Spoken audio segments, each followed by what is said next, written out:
Our first story this evening always leads to heated debate, and that should children learn about homosexuality in the classroom. In preparation for new legislation due later this year, some London schools are taking part in a project to familiarise pupils with gay and lesbian relationships. They're doing this by making a series of books about same-sex relationships available to primary school children. There are now also plans to distribute gay fairy tales to nurseries. David Akinsanya has the story. The prince pushed away his breakfast. Story time in a North London primary school. It's a tradition repeated up and down the country. I've never cared much for princesses. But listen carefully, this is no ordinary story. What a wonderful prince.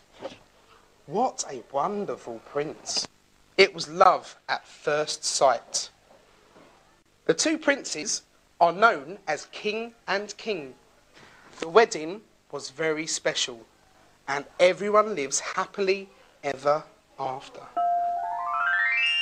It's hard to imagine, but just 5 years ago, teachers were forbidden from even using the word gay in classrooms. But now, some teachers are beginning to bring gay culture into schools.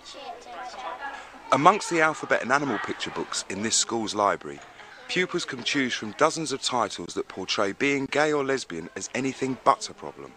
When they all go out. This book, about a young girl and her two lesbian mums, is based on the writer's personal experience. The story of 100 Mummies came about because when our daughter was about 4, I was putting her to bed and she suddenly said, "I don't want to have 2 mummies." And I thought, oh no, here it comes. Some kid at school has made a remark. And then she said, "I'd like 100 mummies."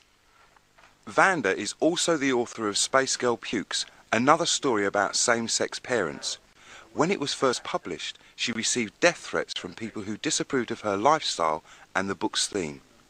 I'm outraged that anybody else could be outraged that I exist. And I'm outraged on behalf of the children that they may have to suffer unchallenged name-calling in the playground. The Queen even shed a tear or two.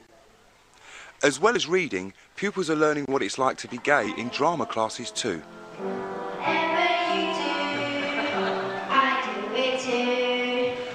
As part of Lesbian, Gay, Bisexual and Trans History Month, a group of 9 and 10-year-olds are performing Tango Makes 3.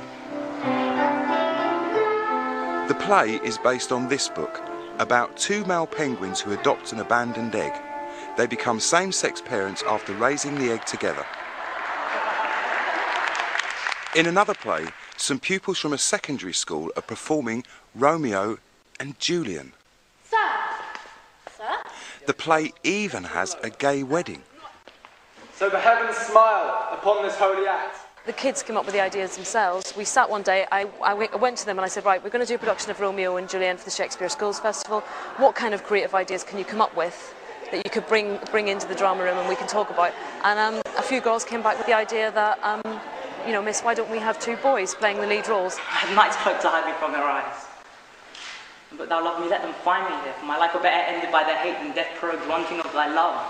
At the beginning, it kind of was a novelty for the kids. And then as we started doing the project and we started looking at the language and the words, it kind of developed into something else. And the kids started to look at it and started to really feel that this is about tolerance.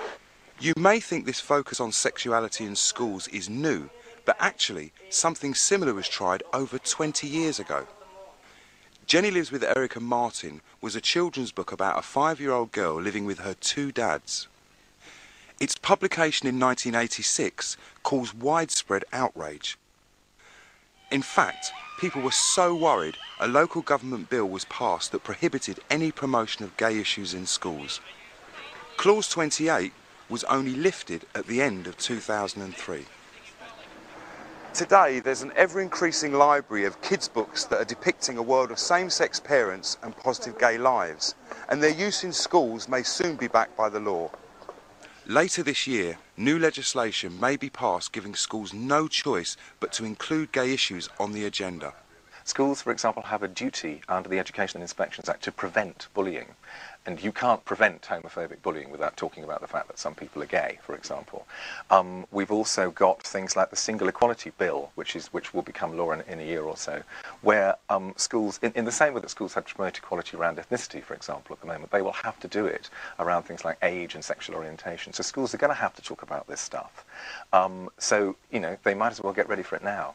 But there are those who remain unconvinced that having gay-themed school books is a good thing. I think, you know, the less of it, the better, particularly among young children, because I suppose what they want to do is teach children to respect homosexuals. Well, I think they've got their priorities wrong. Can you see the merits of educating kids, because there will be some kids in school that have got two mums and two dads? Very few, actually. In fact, there are always exceptions, but what children have trouble with at the moment is understanding that a normal family actually has a father and a mother and children all living together. So, do you think it's really worrying about what's going on in schools? Yes, I think it is. I think it's very, very worrying. If a parent is saying that they don't want their kid to read a book about same-sex parents, we need to educate the parents. What's the purpose behind it? And the purpose behind it is to enable children who are being brought up by same-sex parents to feel that their lifestyle is being recognised and acknowledged. It wasn't that long ago that you would do your reading from Janet and John books, which would be mother, father, brother and sister and a dog. Such a book now in schools has to be augmented, showing a whole variety of different families. Vanda also believes targeting school children with gay-themed books is important, and the younger, the better. We're currently working on producing a teacher's pack for nursery, foundation, Key Stage 1, a CD of songs, 2 posters. It's not that we want to flood nurseries and schools with books about gay families, but if you're not represented, then you get a message that there's something wrong. And I think very young children, that they're picking up those messages. And those messages can cause problems in the classroom, as 17-year-old Scott knows only too well. I would walk down the corridor every single day and I would hear Batty Man, there was Batty Man Fided, they used to say. People would be like, he needs to be shot.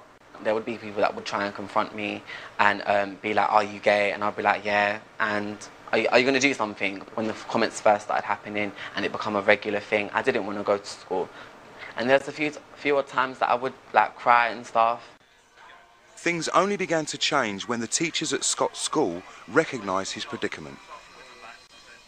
We followed him through his journey since he came into this school, and we've supported him whenever he's needed help from any one of us, then we've been there for him.